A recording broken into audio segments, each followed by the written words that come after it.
Class is in session, and today's lesson is all about teeth. And if they brush in the morning and brush at night, you can start off their school year just right. Dr. Erin Issac has some tips that will keep cavities in detention where they belong. So good to see you again. Yeah, thank you for having me. And this is good for back to school, and we're getting back into routines, but this really is something that is important all year long. Absolutely. We try to focus on starting our dental health very early. We were just talking off camera. When should kids start seeing a dentist? As soon as they have teeth. And that's something that should occur lifelong. It doesn't matter how old or how young you are. Dental care at home and at the dentist should be happening. And then you can kind of forecast what's going to happen as well, even that young, which is amazing. So you can get on top of it. I had no idea that there were grade requirements when it came to dental care. Share more about that. Yes, at least in Pennsylvania, it might vary state to state, but at least in Pennsylvania, kindergarten, 3rd and 7th grade, the kiddos have to see a dentist and have to have a school form signed off before starting school. Kindergarten, it's because I believe it's 1 in 5 kids before the age of 5 actually has a dental cavity or multiple dental cavities.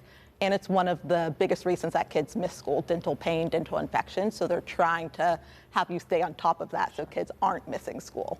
Okay, so that's for kindergarten. For 3rd grade, are we seeing some more transitions? Is there a reason for that? Exactly. 3rd and 7th grade, you're seeing baby teeth fall out, adult teeth come in, orthodontic issues that can actually affect our schooling and our sleep and things like that. Well, even speech, too. It can impact all of that. Exactly. In 7th grade, would that be also more orthodontic care? Because I feel like that's a sweet age for everyone to get their cool bands. I remember.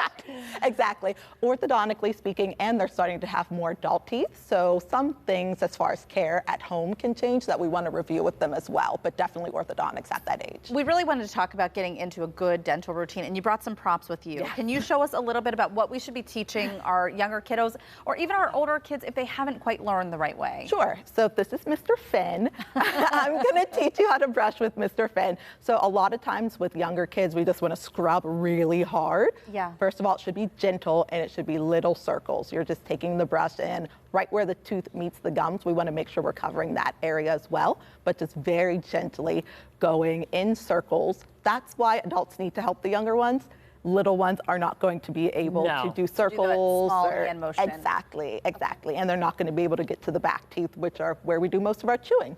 Right. Yeah. I'm so curious about the spinning toothbrushes. I mean, that's why they do that. Is that something, if you can afford to get one of the electronic toothbrushes, is that what you would recommend? Absolutely. So I always say that kids, it's going to be a great idea to get an electric toothbrush if the little ones can stand the vibrations or the sounds or the jiggles that go with it. Okay. Also, too, some of them tend to have really large, I swear some of them are like this big. Right. But you want to make sure it's smaller, like a little circle. For the younger kids, the smaller the head, the better it's going to get towards those back teeth. Okay. Yeah. Well, Mr. Finn needs to have a twin, because if I brought that home, I can guarantee you dental health, we would all be sparkling, my husband included.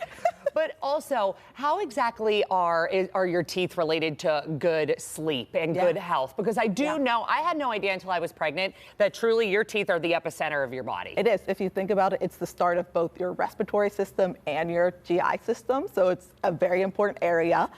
But also, especially with kids, we were talking about 7th grade and whatnot. Even earlier, we can tell if there's going to be orthodontic issues that can lead to sleep issues, i.e. a small jaw, crowded teeth, a narrow palate, so your top jaw. All of those crowd your airway and can lead to worse sleep, which can lead to issues at missed school. Exactly, misdiagnosed ADHD, but it's because they're not sleeping well. It can lead to a whole multitude of things, sleep apnea in the future, all kinds of things that we really don't want to get into. Yeah, absolutely. Really great information. Thank you so much. Of course. Really good stuff. I know. I want a new toothbrush. If you're interested in booking an appointment for your child at Winning Smiles Pediatric Dental Care, we're going to have a link on our website, kdk.com/talkpittsburgh.